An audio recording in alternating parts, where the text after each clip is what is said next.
Central Drug Authority has raised concern about persistent substance abuse in South Africa. A report has found that there's been a significant increase in the number of people who are being admitted for treatment.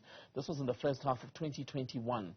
The CDA is due to this week inform South Africans on progress that's been made since in the implementation of the National Drug Master Plan. That'll happen on Thursday.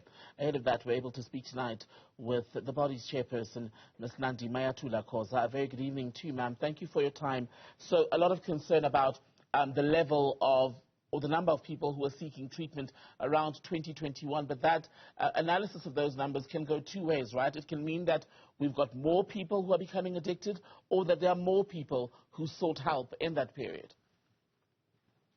Yes, no, thank you. Thank you very much, Tembegile, and good evening to your viewers.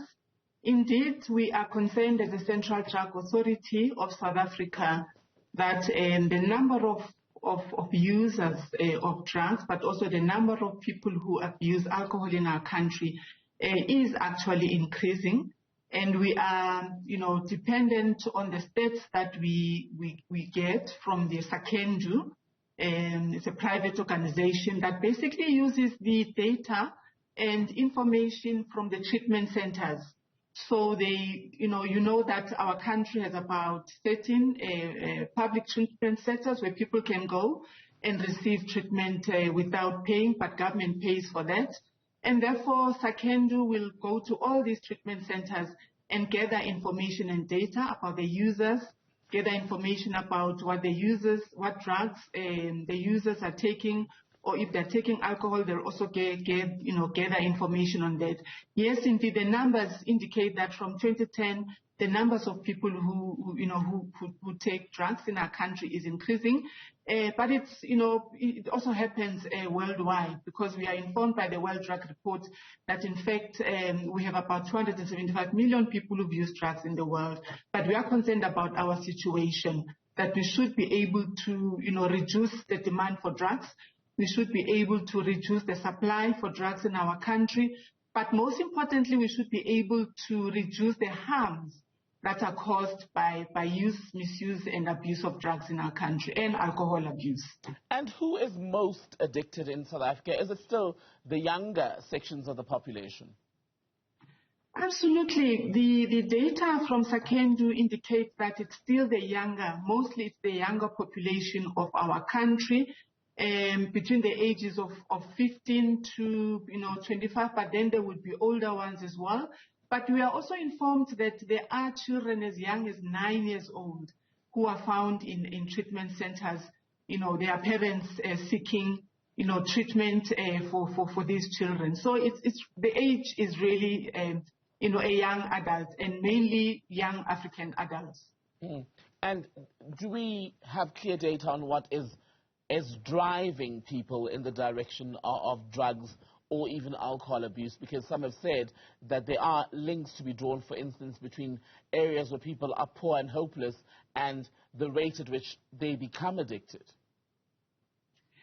It really depends on individual situations, really. Once we know that indeed our country still has a big challenge in terms of poverty amongst our people, it still has a big challenge on unemployment and, inequalities. The socio-economic challenges that our people find themselves with actually drive them, to take drugs. But it's not always the case. Of course, with other young people, it's about peer pressure. It's about, trying out different kinds of drugs. And only to find out some of those young people are actually from affluent families. So we have to engage with the people who use drugs and find out from themselves exactly what drives them, to take drugs, so that we can address the root causes of what drives people to abuse alcohol, what drives people to use, misuse, and abuse drugs in our country. And I wonder if we frown upon addiction less, which is not the right thing to do, especially when you're trying to help people. But do we judge it less when it's people who are middle class or come from wealthier families, precisely because they may not necessarily be on a street corner addicted to dick and the rest of it, but are using cocaine, and often in very urban settings, quite openly in clubs? We don't judge people who use drugs.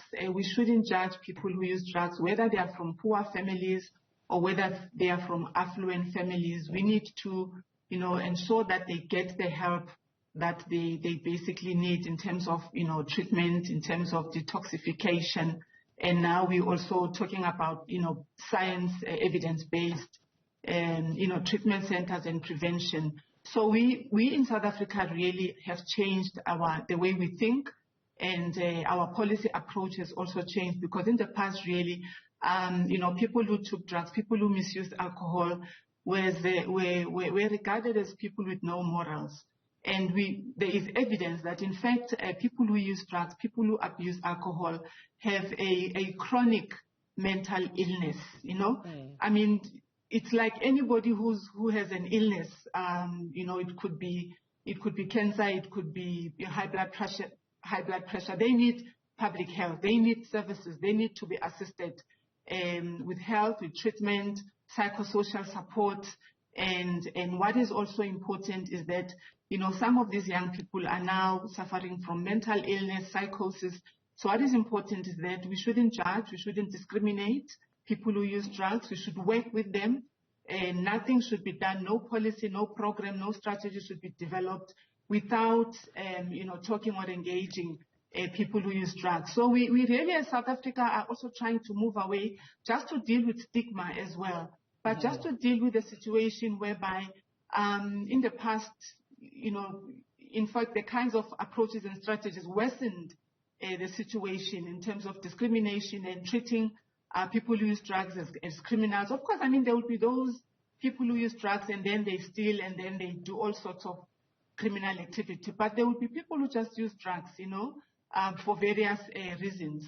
So there's a policy change. We're trying not to be punitive anymore, and we're trying to ensure that there's access to public health in particular for people who are using drugs. Do you find that we underestimate the damage or the contribution of alcohol to the problem precisely because it is legal to purchase and to a degree has been glamorized? We do. I mean, because, alcohol in South Africa is legal, so people can actually use alcohol. The problem is when people abuse alcohol. It's when people become alcoholics and, then they harm themselves. They harm their families. They harm communities. So that's why we as a Central Drug Authority take all forms of substances, of drugs, various forms of drugs, be it nyaupe, be it wunga, be it cocaine, be it heroin, be it alcohol, because alcohol is a substance. And if you abuse it, if you take too much of it, you will be harmed.